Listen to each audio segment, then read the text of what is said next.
Hello everyone, TheChicken here once again, and welcome to the very first playthrough, or end of playthrough discussion. Now, this is like, I guess you could say this is officially the finale for every series I plan on doing, playthrough series, and I'm thinking it's appropriate that I do, that the very first one that I do is for The Last of Us Part 2. Hey, that rhymes. Unintentional rhyming aside, there's no doubt that this game needed a lot of work. And what I plan to do is to talk about, basically my thoughts and how I could get the game to be a little better.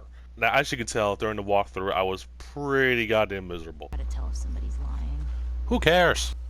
Nope, nope, I'm gone. Nope, fuck that. I'm out of here. Nope, fuck this shit. I'm out of here.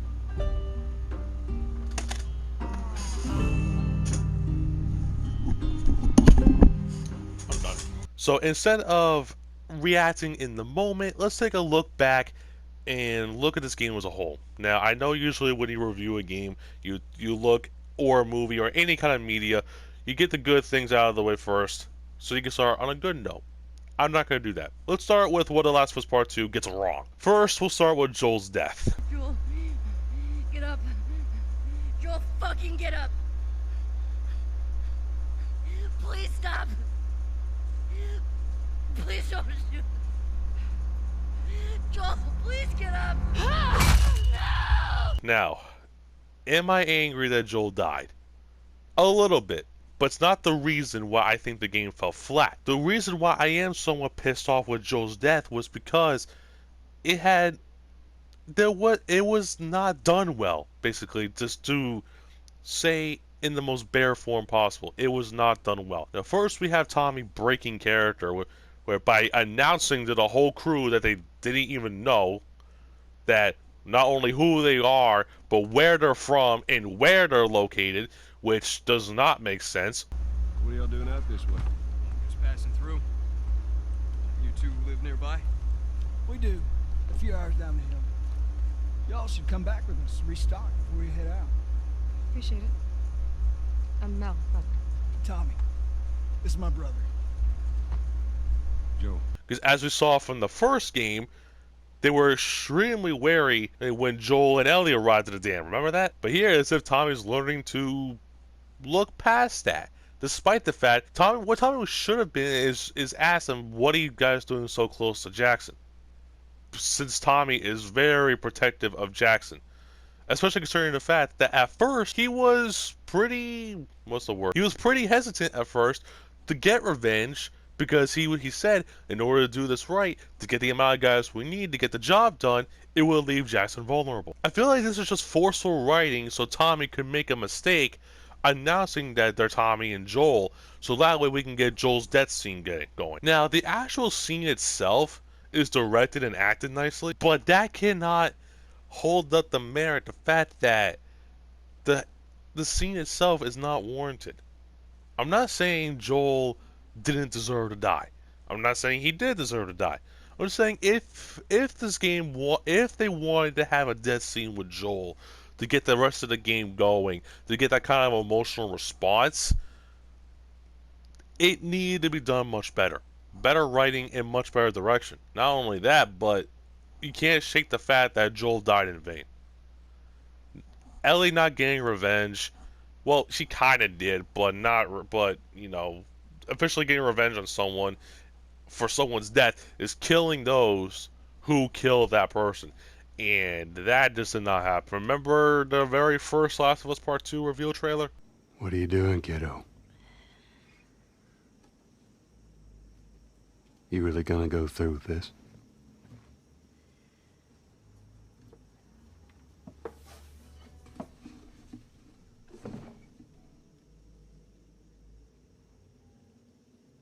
I'm gonna find. And I'm gonna kill.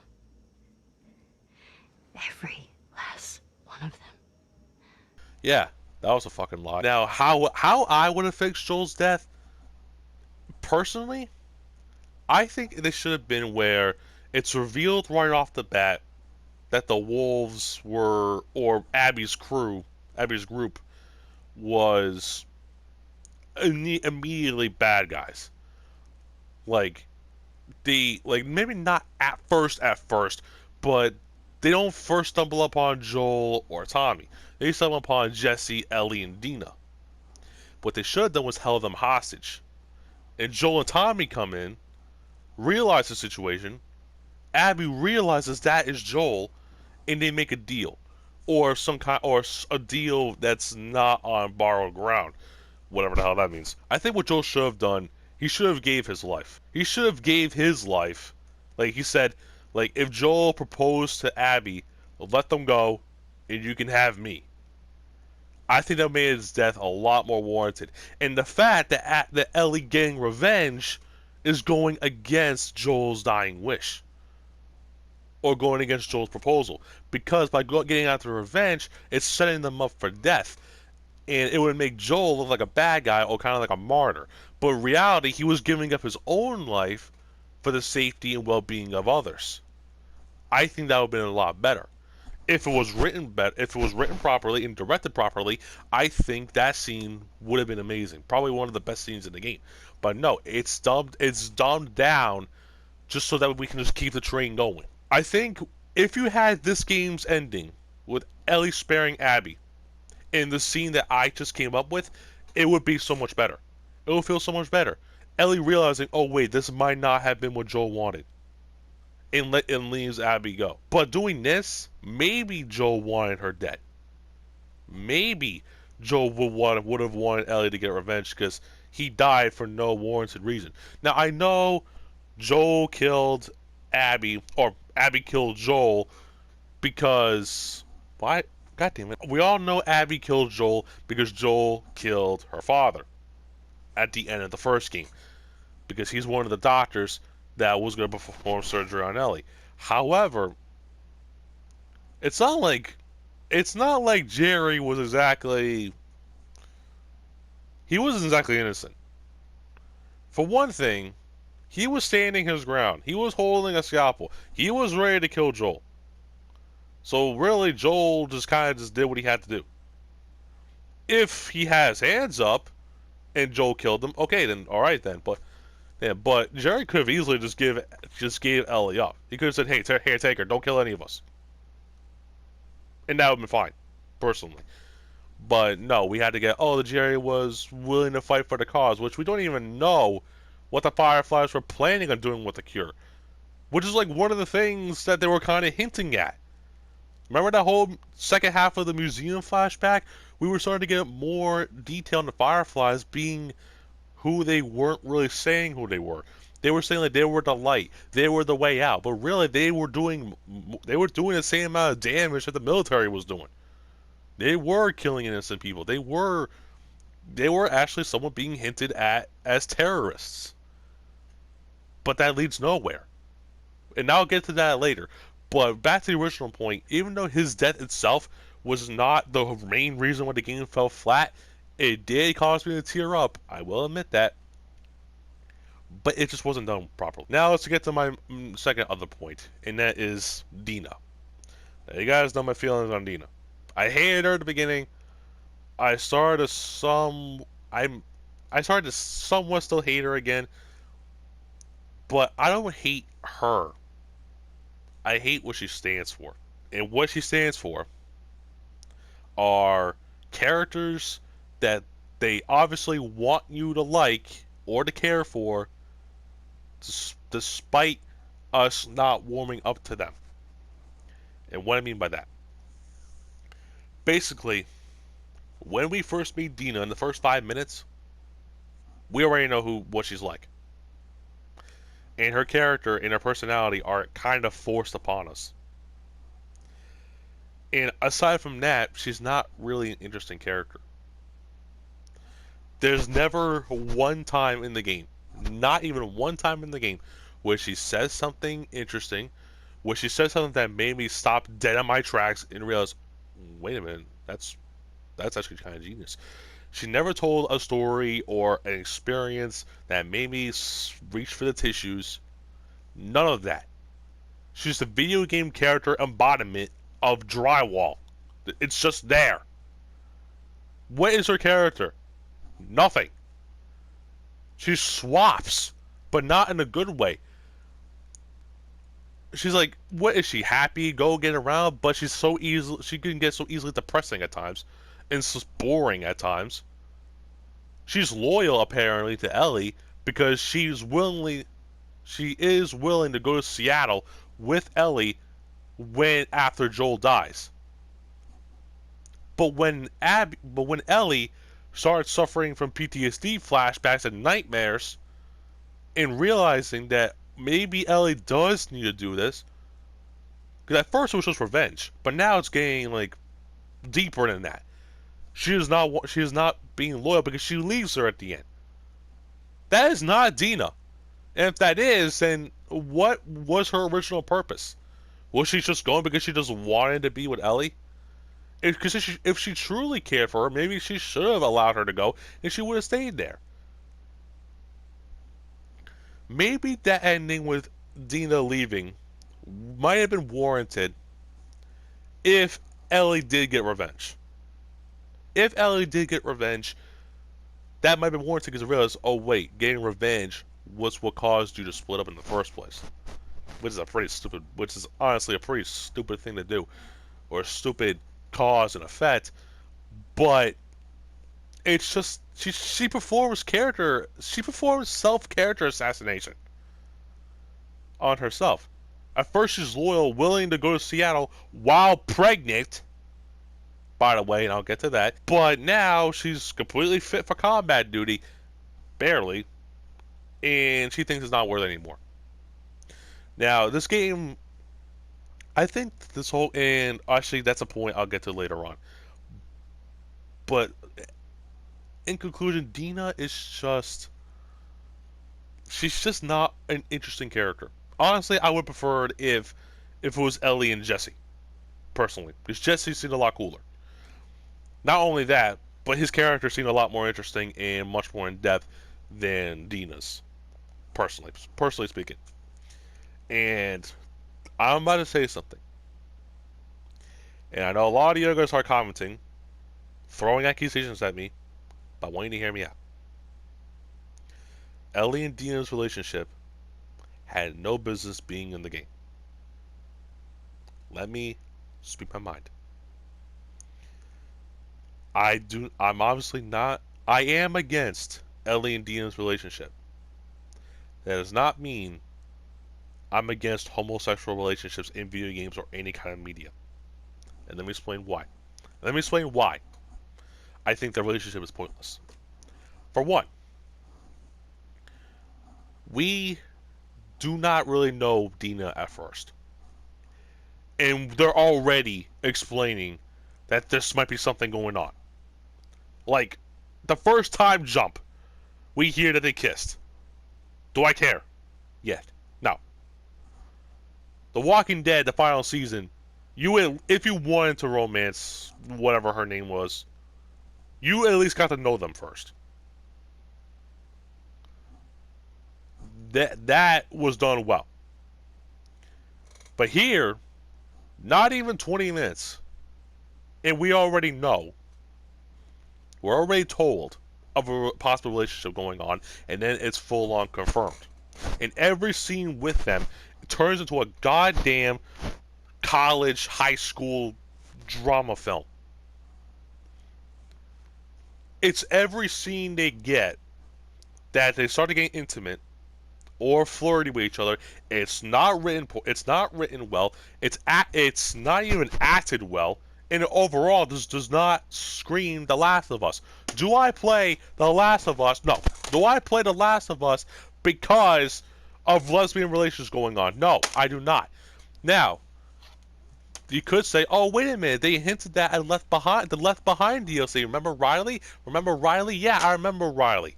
And yes, they did share a kiss, but that was towards the end, after we got to know Riley's character better, and better all, Riley was a much better overall character than Dina was, despite Riley's shorter runtime. The Left Behind DLC would only last you maybe an hour or two, and already Riley was far more fleshed out. We got to know some of her backstory, some of her affiliation and relationship with Ellie. Dina, we're not even introduced for 5 minutes of her, and we already know that something's going on. It's gotta be somewhat gratuitous. It's gotta follow on a slope. It's gotta be somewhat going up and then hit the peak when we warmed up to them and we're already starting to feel comfortable with them. But right now, you're just shoving that in our face saying, hey, hey, hey, hey, hey, remember, remember, remember, remember, remember, remember, oh, by the way, by the way, by the way, by the way, by the way, I do not care. Establish the world and their character first before you reveal that there's something going on between them, because I really don't care right now. Right now, all I care about is, one, who she actually is. Explain them. You gotta go into her character arc in details first, in her overall character. Being gay or bi is not a character trait. Because what else is Dina besides her love for Ellie? Nothing. She's not loyal. She's not witty or whatever. And even when she tries to be witty, it's awkward. So overall, Dina is just, I hate to say it, but it's just kind of propaganda.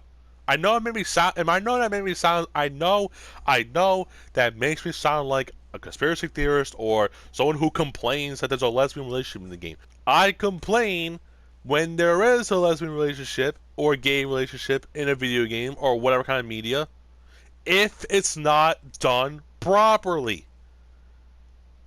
If it is done properly, if they are cool characters that I like, I would not mind. I would not care. I will accept it. I will not just tolerate it. I'll accept it. Cool. I'm glad. It's somewhat of an afterthought, but hey, if that's who they are, that's who they are. But they gotta be good, well-written characters, well-written story arcs, well-written scenes and performances. But here, there's none of that. There's not a single scene between Ellie and Dina that I thought was memorable, at least the good kind of memorable, tear-jerking, or just overall hit me in the gut as emotionally overwhelming. Here, it was emotionally underwhelming. I was bored whenever Dina was on screen. Sometimes I was even angry when Dina was on screen because of some things she says or does. Did Dina deserve to have a baby? Or did that need to happen? Not really. Honestly, remember Walking Dead season 2. Rebecca was pregnant, but it was somewhat of her character a little bit. It's the reason why she was so weary of outsiders at first. It's the reason why she didn't trust Clementine at first. Or maybe that wasn't the reason, but and then overall it was a setup for a new character later on. Are we really gonna get a third Last of Us? Are we gonna get a Last of Us Part 3? But somehow we reunite with Dina and the baby's all grown up now? And he's gonna be the new character? I doubt it. Because for one, we got an HBO series now, or eventually, about to come out. And given, yes, this game may have won a lot of awards, but the fans were angry, were up in arms when this game came out, or when they realized what the game was. Gone was a charm. Actually, you know what? That leads me to my next point. The writing and the pacing. It's awful. The writing is bad at times, not just average or decent, but sometimes it's bad, flat out bad. And the pacing, the story's pacing was way off, which something they need to get right, because the pacing in this game right here, the pacing was actually spot on. It was perfect. The writing was perfect. The story was perfect. The characters were memorable. They were well written. Here, who are we gonna remember? Who? Besides Ellie and Joel and Tommy.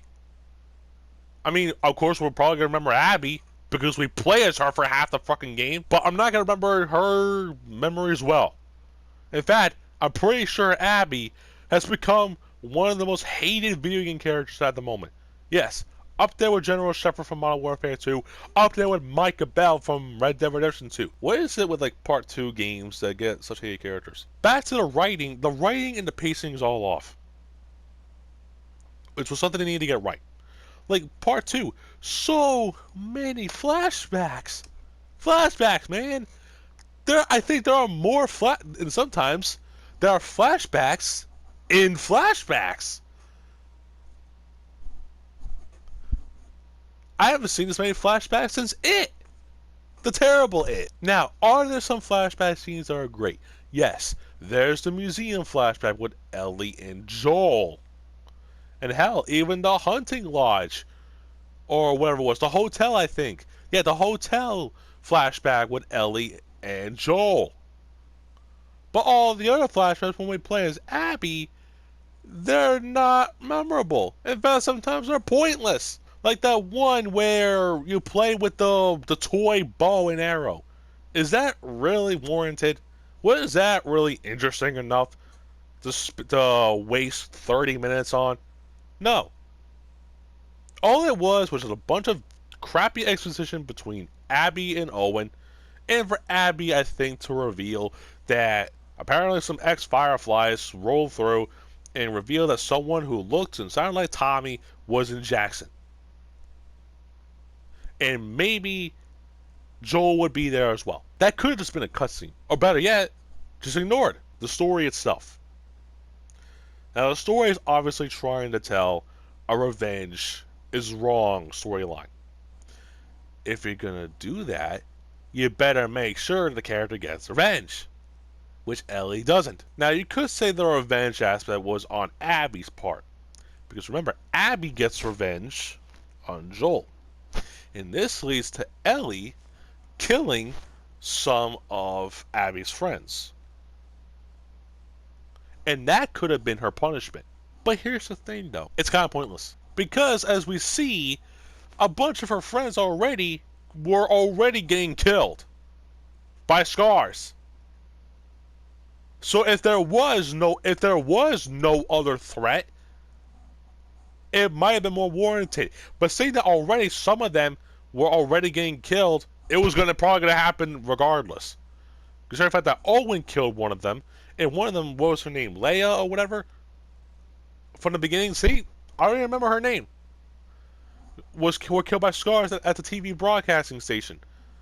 Yes, we got to kill Jordan. We got to kill Nora. Manny died from a headshot. We got to kill Owen and Mel. Cool. But does Abby ever learn of her actions, and this was her consequences? Ellie does, because Ellie gets revenge, and she starts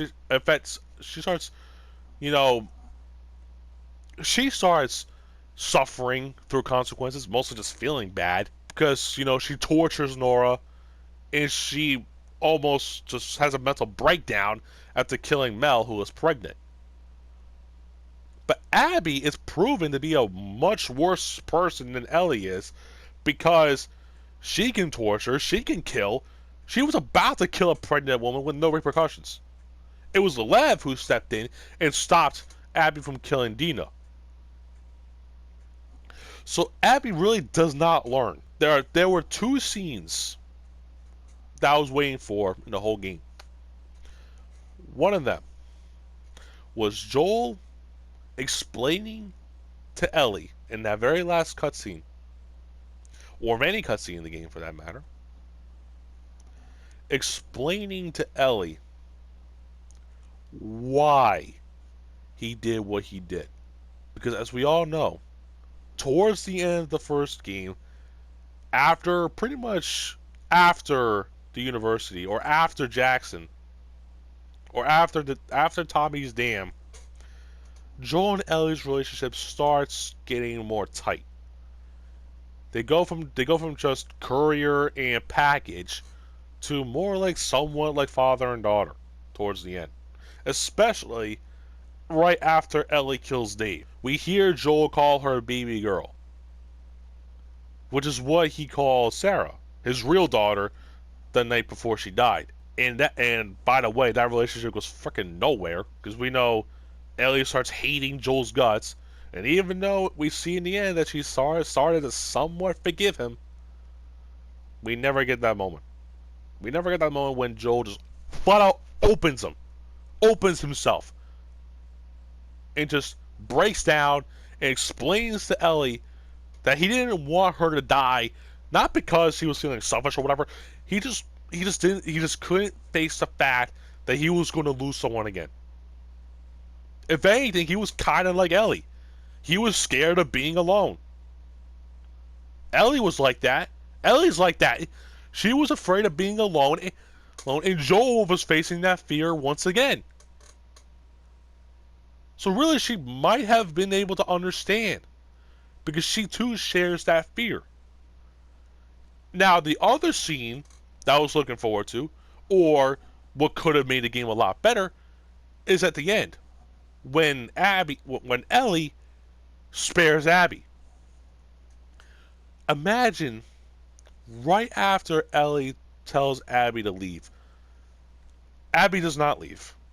She just stares at Ellie, seeing her crying, breaking down, and Abby starts getting flashbacks. And then Abby starts getting those flashbacks, the same PTSD flashbacks that Ellie's getting, of Joel in pain, Joel screaming out in agony, and realizing that he meant so much to her, even when their relationship/partnership was on the brink. And she says to Ellie,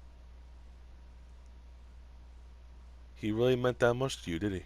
And then Abby, it just full on hits her that all this was her fault. And she breaks down. That might have been warranted, leaving her alive, because she realized what she did was wrong.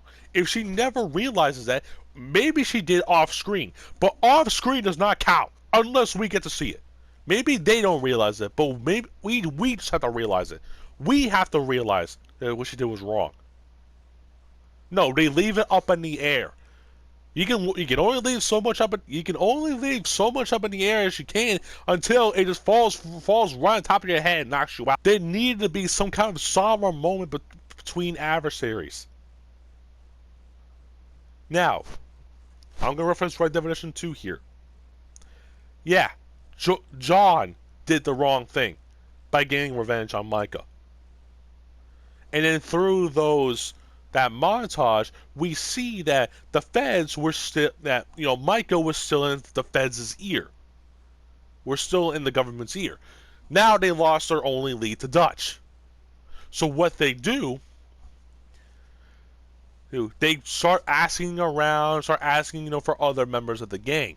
So they realize that John Marston took out a loan in the Bank of Blackwater with his real name, and bought a property of land right next to Blackwater.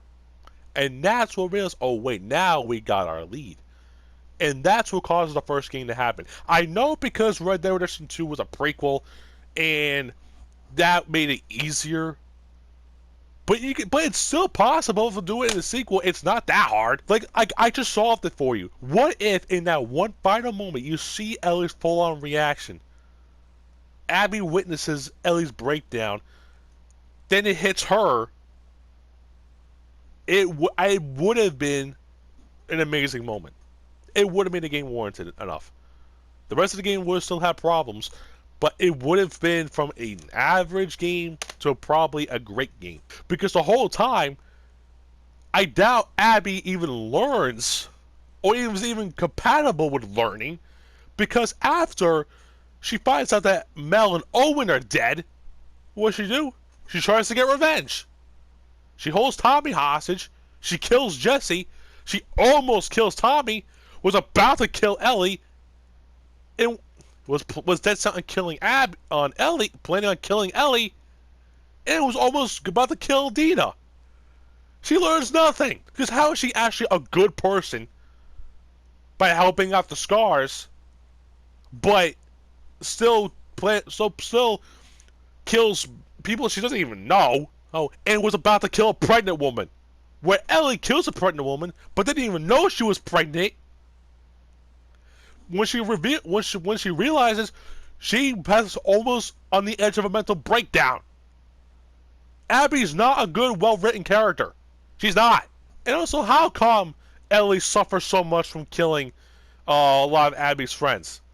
Considering the fact she pretty much slaughters half of Seattle, she kills an endless amount of wolves, but killing a few named individuals, she starts feeling like shit. And let me go back to killing Nora for a second, because she didn't feel anything when killing Jordan. But when killing Nora, that's when she starts to realize, oh shit, maybe this is not worth it. Because she tortures Nora. This is where the game could have made a turning point. Because this is not the first time a torture scene was in The Last of Us. Because one of the best scenes from the first game was a torture scene. Is when Joel tortures two hunters, well, really just one, with one watching, to find out where Ellie is. They'll find out where Ellie's being held. And he does it with no emotion on his face. But the best type. He does not feel any kind of pity, he does not feel any kind of remorse. Because he doesn't even feel any kind of, like, you know, guilt or sorrow or anything like that either. The reason why is because he's doing what's necessary. That's the whole point of the first game. The complex moral ambiguity that the first game had, where nothing was good, nothing was bad, it was just plain survival and doing what you had to do, is completely abandoned in this game. In this game, they try to make, you know, the angel or devil kind of thing. Like, you do the bad and you feel like shit later on. I was really kind of hoping in that scene, I'm starting to lose my voice, but I was kind of hoping in that scene Ellie starts somewhat turning into Joel. Because we see her somewhat feel like Joel while in the scene, but the scene after that just full on ruins it. We see her feel remorse. We see her feel guilty. I think it would have landed a lot stronger, having her somewhat turn into Joel in some aspects. The game story, backwards. There's so many things in The Last of Us Part 2 that could have been explored, could have been told about. But no, they just flat out hit. Like, one, what were the true motives of the Fireflies? Were they really a peacekeeping corps, or were they really just terrorists? Because think about it. In the first game, they attacked the military right out in the open with civilians around. I don't know about you, but I'm pretty sure that is terrorism. If it was a military base, that would just be war. But in the street, when there are people walking around, innocent people, that is terrorism. And also that museum flashback, like I said earlier, it hinted at that a little bit. No, we never got to hear of that.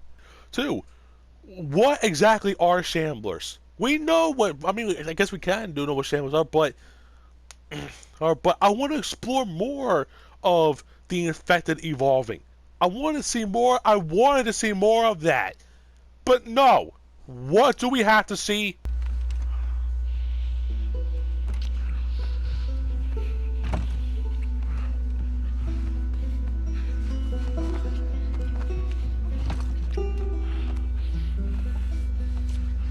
That. We had to see that. Thank you. I want to see more of the Scars' history, more of the Wolves' history. You know, dive deeper into the lore. I know the Wolves were pretty much, you know, the people rising up against the military, but who are the Scars? Who are the Seraphites? Who are they? There's probably something in there, but I'm forgetting, and that's the thing. What? And that's why it's not delved upon more. Why? Instead of focusing on the things that would have kept us interested and invested and remotely even fucking giving a damn about the game story and the lore, instead we're focused on goddamn awful sex scenes and awful characters. Why? I am so sorry, guys. I am so sorry. I went all out. I knew that I was going to lose control. But now, it must be right now. At this moment, you probably think I'm insane. I mean, I kind of am, because I'm wearing this. But you guys might think that I flat out despise this game. You must think I think this is the worst game of all time. You might think this is absolutely the worst video game ever made, and that every copy should be burnt. And everyone responsible for the making of this game should face 50 lashings. No, I do not think any of that. Although I do think this is definitely the most disappointing game I've ever played in my life. It is far from a terrible game. It's actually far from a bad game. It's actually pretty good. But when I say good, I mean just slightly above average. What I mean by that? Well, there is a fun game here. Gameplay wise, because let this be a clear division in the video. Story, writing, pacing, characters, any kind of lore whatsoever is just flat out not there, or just, what's there is just worthless and bad. But gameplay wise, it's really good. Let me get the first thing out of the way. The graphics. The graphics are amazing. They definitely, I think, one of, if not the best looking game on the PS4 right now. And before you say, no, I have not played Ghost of Tsushima yet. I'm going to play it. I'm going to get my hands on it. I don't know how that game looks in comparison. Because the reason why is because I've not looked at any gameplay, any story content whatsoever, and that's the reason why I'm going to play it. So I can't compare the graphics between that and this. But I know this is definitely one of, if not the best looking game. Even the tiniest of details in The Last of Us Part 2 is on full display. It's insane. The graphics, the animations, even the smallest details are there. And because you got one of the best teams in design and graphics working on this game, and they nailed their job with flying colors. Second, the actual combat, gunplay, hand-to-hand combat, stealth, it's all there and it's on full display. It's nailed. They nailed it. It's perfect. It's fun. The AI is great, except for your partner's AI. But the enemy AI, oh my god, I have not seen AI that smart in a game in a while. So I actually don't vividly remember the AI from this game that much, but I know it's better in this game, actually. It's one thing this game got better, besides the graphics, obviously. But they actually nailed the AI in this game compared to the first game. Now, I'm not saying the AI in the first game was bad, but it's a lot better in this game, I'll give that much. Except for the partner's AI. The partner's AI is actually sometimes kind of terrible. Next, the actual exploration itself. Even though there were a lot of levels I wish would have been had a lot more exploration, because let's be real, the complete second half of the game, because when you start playing as Abby, exploration is gone. When you're playing as Abby, it's when you're playing as Ellie. You want to keep playing as Ellie, not just because she's a better character, but also because she has a decent amount of levels just worthy of exploring. Like, you know, like Seattle Day One, the museum, I'm pretty sure even like the very first one when you're on patrol, there's a lot of areas worth exploring, and that's what The Last of Us was known for. Scavenging and exploring off the beaten path a little bit. When you're playing as Abby, those are actually the worst parts of the game because you're forced kind of down a linear path. It's not completely linear, but it is linear. But when you're playing as Ellie, it's a lot more open, which is why I greatly appreciate a good amount of open levels. Which is what Abby desperately needed, but they don't. The scavenging and exploring itself, I heard people say that could have been innovated a little bit more, and with the actual, crafting, well, not the crafting, but like the scavenging itself, maybe it's pretty much on par with the first game, which I personally don't mind. I didn't really mind the scavenging that much, but maybe some innovation was needed. But it wasn't. It's not like it's broken. It's not like it's bad. It's the same, yeah. But I think they went with the if it's not broken, don't fix it route. Now, even though, like I said, maybe some innovation could have been taken there, it's far from awful. It's passable. Crafting, items needed, like shivs, med kits, Molotov cocktails, smoke bombs, pipe bombs, tail bombs, tripwire bombs. That's still here, and it's really well welcome. It's still perfect. The strategy and the thinking process behind that is still there. What should I make? Should I make a shiv or should I make an upgrade from a melee weapon? Should I make a med kit or should I make a Molotov? It's there. And you really need to manage your inventory as well on top of managing your ammo. That is still there, and that's what really makes The Last of Us more like a survival horror game than an action adventure game. And that's what I truly love. That part is still there. The game is so fun to play. I just wish the story was a lot better because then it'd be more worth it. And lastly, and also, upgrading your weapons is pretty much the same thing from the first game, except now it just has a little more flair or fanfare to it, which I do appreciate.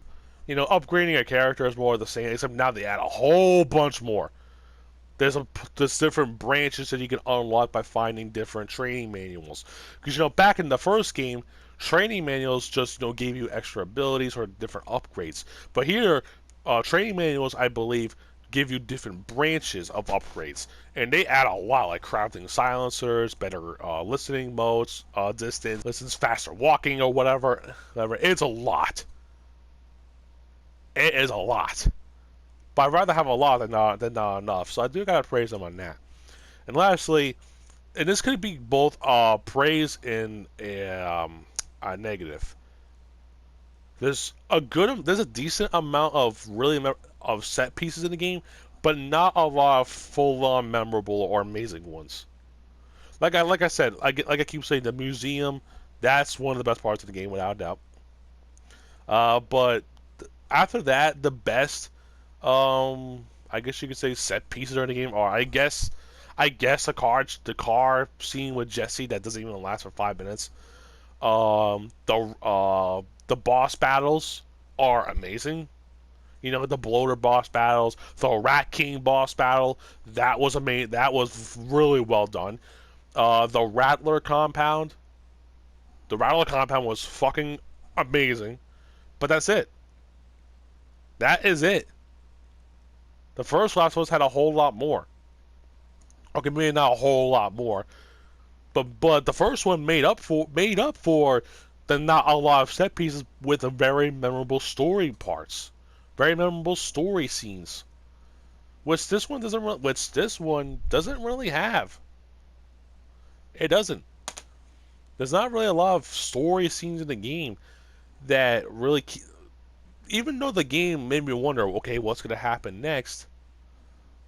A lot of it, I actually kind of knew what happened next. Because we went through the first 3 days as Ellie, and the first 3 days as Abby. And there were some times I was thinking, okay, what's going to happen next? It was very easy to predict. So, the story itself, I don't think is warranted enough. It's not worth enough to play through again, honestly. You see it once. You see it once. That's basically it. And lastly, I want to talk about the deaths. This is kind of weird, but whenever someone died in the first Last of Us, it was kind of like The Godfather. It was very shocking, but in a good way, like in a oh my god. But in part 2, when someone dies, I'm gonna say right now, 95% of deaths in The Last of Us Part 2 come out of nowhere. Think about it. A lot of deaths just happen like walk through the door, shot in the face. Try to open the door, shot in the face. There's a lot of jump deaths, jump scares. This game is more about shock factor than anything else. That's why main reason the story failed. It's more reliant on shock factor than it is actual building up. Like Sarah's death. you can say that was a shock factor, but there was a lot of build up to it. And you can say Joel's death was a lot of build up to it as well. But what about every other death after that? Henry and Sam, Tess, they all had deaths that had build up, emotional build up, and then the final blow. Everyone else, it just happens out of nowhere. Like, except for Nora. Nora, I think, was the only one that had a death. Now, one was off screen, and there was build up to it. But we already knew she was gonna die because she was in spores. So I don't really want to count that. Or spores. Oh yeah, she's gonna die. But everyone else, it basically happens out of nowhere. This game now, even though the bad things about this game got me angry, there's definitely a good game lying underneath here. It's just high. It's being trampled by all the negative things this game has to offer. And even though Last of Us Part 2, I waited 7 years. 7 goddamn years. The original Last of Us, I bought on day 1. The day it came out. I went into GameStop 5 days before this game came out, and the trailer was playing on the TV. The guy asked me if I liked Uncharted, and I said yes, I love Uncharted. He goes, well, it was made by the same people. It was made by Naughty Dog. So I pre-ordered it, and that Friday, let me see the actual date. I forgot the actual date. The date was June 14th. June 14th, 2013. 2013, almost 8 years ago now. Almost 8 years ago, I bought this game day 1, the day it came out.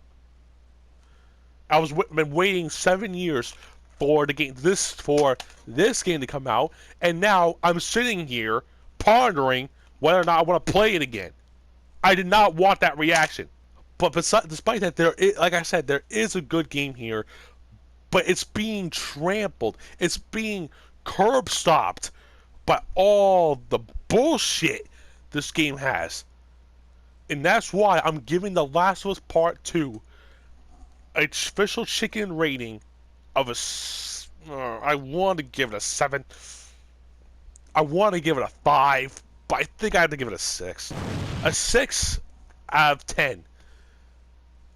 This one I gave a 10. Well, this one I never really reviewed, but my first review, I guess you could say, of The Last of Us Part 2 is a 6. It's a decent game. But despite it being decent, I don't want to play it again because there's not a lot that's worth. There's no worth. Despite some decent set pieces every now and then, but the story is not worth it.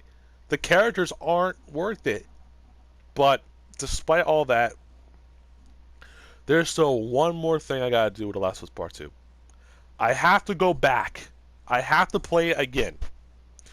I want to go back and see all the things I missed. There's a good amount of things I missed when playing, especially in the first half of the game. I don't care about the stuff with Abby, but I know there's some things in the first half, especially the first few sections, the first few chapters after Joel's death, that I missed. Now I want to go back. So the video's not over yet.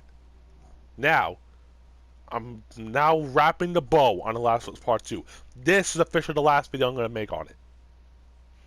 So let's get straight to what I missed in The Last of Us Part 2, and let's get this over with. Alright, so the first thing I missed, apparently, is in, I believe this is Joel's house. Oh yeah, Ellie's shaking her hand. That's another thing I want to talk about. What do you need? I can go get it. Like, what was that? I want to do it. There were a lot of theories that, the infection was taking over, but it's never elaborated on. Come on. But apparently, I guess this game's somewhat explanation is, it only happens after a traumatic event. I'll hang Like, out then. after Joel's death, after Nora's death. Thanks. Oh god, my voice is completely gone. I forgot, did I? Oh, here it is.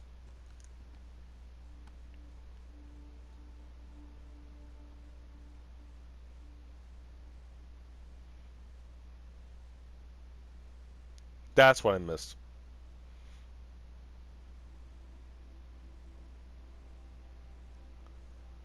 I swear. If I saw that my first time playing through, I already cried enough, but I would have cried a lot sooner. Like during that, like here's a fun fact: during that cutscene with Dina, Ellie, and Maria, I was bawling my eyes out.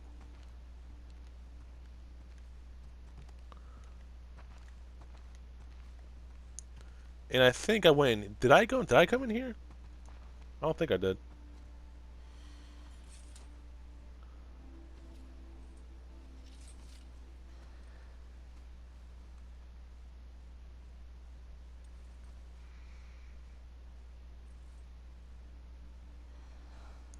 I think it's like at this point we realized that maybe Ellie was like, you know, forgiving him, I guess.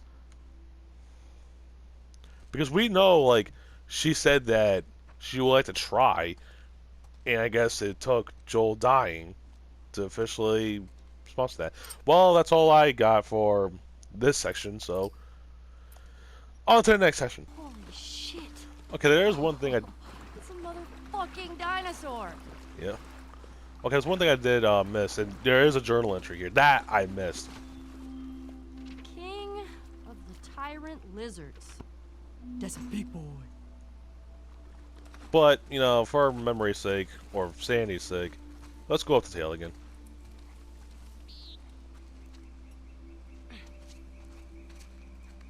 What are you doing? Ellie, be careful. I'm climbing a dinosaur. Yeah, I can see that. Just don't die falling off of one. Look at me. I'm on a motherfucking dinosaur. Whoa, whoa, whoa, what are you doing? Don't jump. Just climb down. And Ah! Hey, hey! who knew that water was actually, you know, that deep? But that's not what I'm here for. What I'm here for is this. That. The Dr. Grant hat. Oh, man. You want to try it on? I do not. You're lost. Imagine Joel with a hat. That'd be awesome. Chicken hat. Movie I saw. Jurassic Park. I've actually started to read the novel. Oh my god, it's more fucked up. This is what I also missed. Oh, hello. Sorry, the dinosaurs are busy right now. What are you doing? Oh, wait. One of the dinosaurs is here. Joel, it's for you. Very funny. That was pretty funny. Fucking hilarious. Did you get it? It's because you're old. Oh, I get it. Yeah. Okay. I just wish the game had more. I just wish the game had more of this, honestly. What? Tiny head. Joel, look. That is a hat on a dinosaur. It's called a hatasaur. God damn it.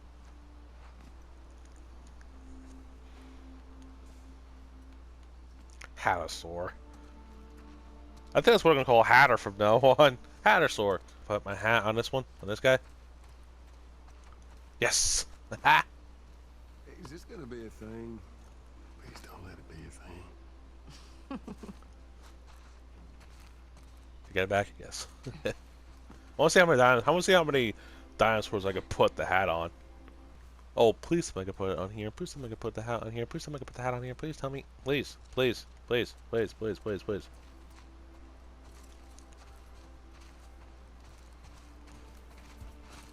Did you go to museums a lot? Yeah. Yeah, Sarah loved them.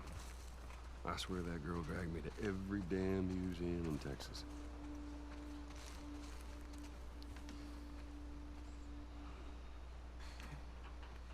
Looks like a giraffe.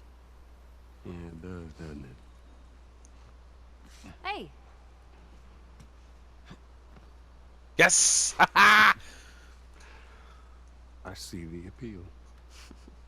told you. Okay, I think that's actually it. Yeah. Yeah, that's it for this section. So, gotta go back. At least 8. Hey, Valiant Music Shop. Should we check for supplies? I think this is what I missed. The music shop. I love music shops. Locked? Oh, no, man. Man, imagine this place when everything was intact. You could just goof off, play some instruments. I don't think it's found enough stuff to start a band. You don't know how to play anything. I mean, I could definitely figure it out. Yeah, it's a lot harder than it looks, trust me. Alright, guitar strings, capos, straps, more strings and cables. This is all? Is this all I just missed? A little nod to that music store in the first game? No, there's gotta be more. You can't play drums for shit. Yo, check this out.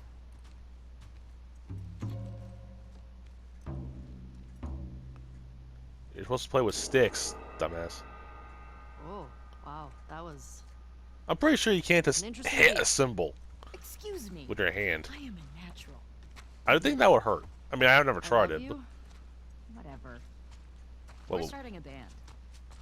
no, How we're not. about you be my groupie? You're what? Well, okay. Bands apparently had these hardcore fans that would just follow them around. Isn't that what I'm already doing? Yeah, but you're doing a bad job at it.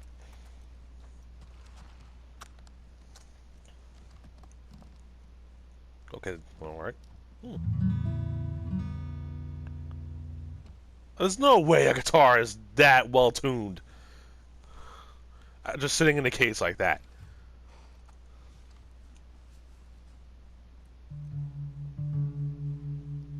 Okay, there you go. But not just one string.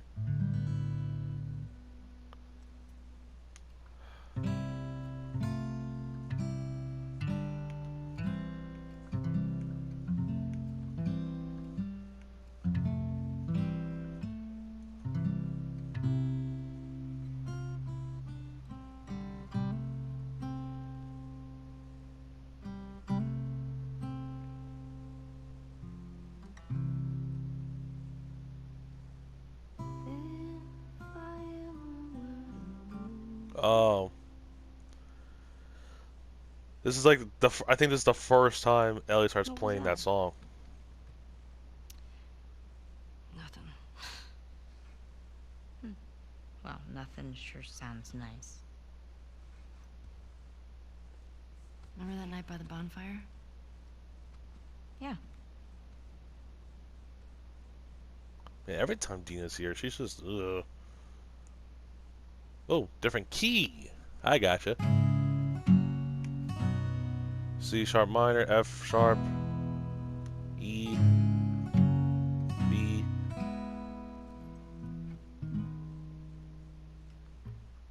Talking away. I don't know what I'm to say. I'll say it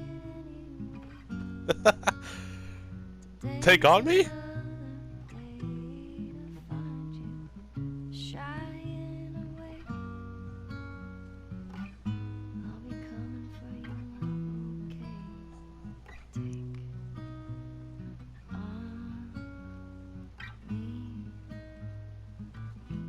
Don't forget, Laura Bailey won Performance of the Year.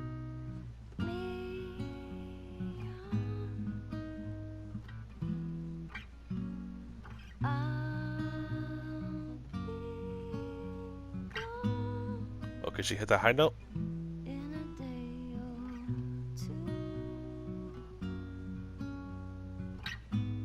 Getting there. Needless to say, I'm odds and ends, but I'll be stumbling away, slowly learning that life is okay. Say after me, it's no better to be safe than sorry. Take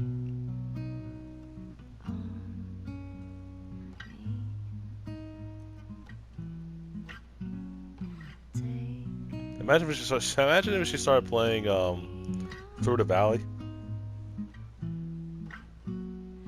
I'll be gone.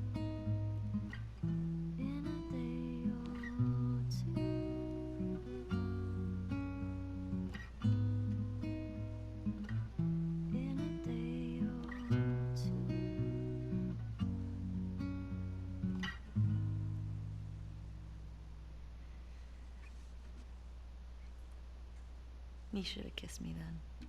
Shut up! I wanted to. Me too. You know, such a great scene, and then that dialogue had to ruin We it. should keep moving. Yeah.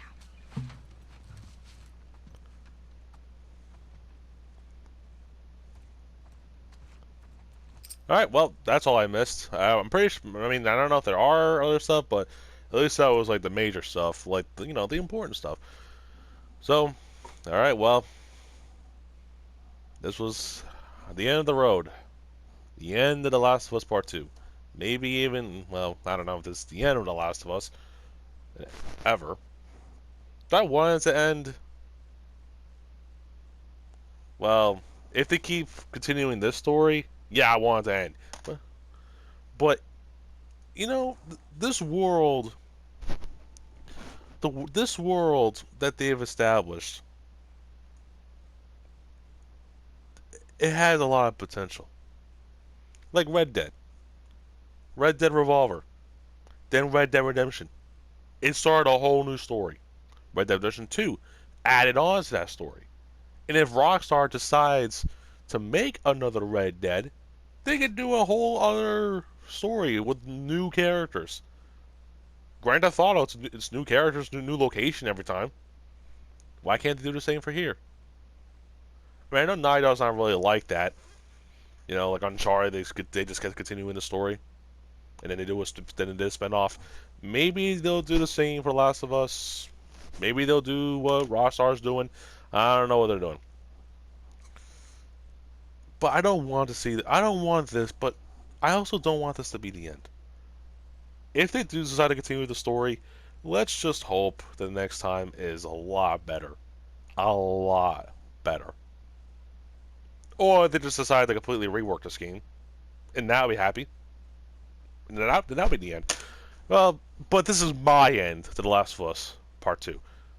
So anyway, like I said, I already gave it a score. I went back to find the things I missed. I am completely done. I'm done. I don't think I'm ever going to play this game again. Maybe not. I don't think you even talk about it. So, I hope you guys enjoyed. I'll see you guys next time. Later.